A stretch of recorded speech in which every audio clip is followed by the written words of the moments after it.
Welcome back, everyone. I'm your host, James Marcuzzo. It is week 5 of the KSS, and I'm going to give you a quick walkthrough of the Federalist paper written by James Madison. Federalist Papers are a collection of writings meant to persuade the colonists prior to the ratification of our Constitution that a federal government with more centralized power was preferable to the pre-existing structure of government, which for some reason escapes my memory, but it didn't really force states to behave in any particular way, and so each state was like its own sovereign entity, and that was not effective for a great number of reasons. So the Federalist Paper number 10 is important because it addresses the problem of factions, of groups of individuals coming together to focus on their interests that might be contrary to other people's interests. Factions.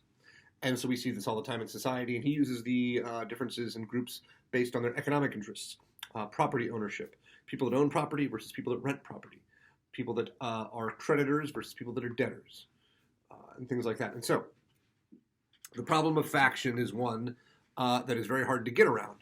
Now, you can do a couple things. You can try to address the causes of factions.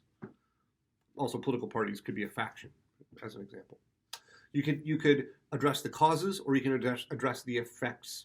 And he basically says, don't bother trying to address the causes of faction. And his two examples are forcing everyone to have the same ideas and opinions, which is tyrannical and is a removal of your freedom. And then more specifically, just to take away people's freedom so there's no political parties and then there's no factions. Right, but in either case, those are both awful because we have eradicated any semblance of freedom, which is the whole point of the experiment of us forming our own government. So once you get all past that, then the idea is that we have to address the effects of faction. How do we account for the complications that arise? And he says this is effectively the Republican principle, as opposed to a pure democracy, which he does not like, our founders don't like, and the ancient Greeks didn't like. You say, wait a minute. Didn't the ancient Greeks invent democracy? By accident, yes, they did. But here's the problem.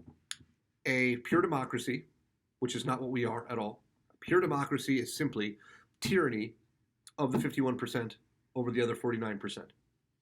And so if you're in the 51%, you're good. And if you're in the 49%, you have zero political rights if the 51% decides otherwise. So it's tyranny nonetheless. A majority of individuals or one individual, it's still tyranny. And so for that reason alone, pure democracy is bad. But a Republican principle combines the ideas of democratic representation with an agreed upon set of laws, the Republic, right, the Constitution. And in doing so, we can control the negative effects of factions by instantiating in our laws a protection for minority interests, not just groups like a black person or an LGBT individual, right? Those are minorities demographically speaking, but he's saying minority political interests, which may or may not coincide with an ethnicity, right, or a lifestyle or a preference.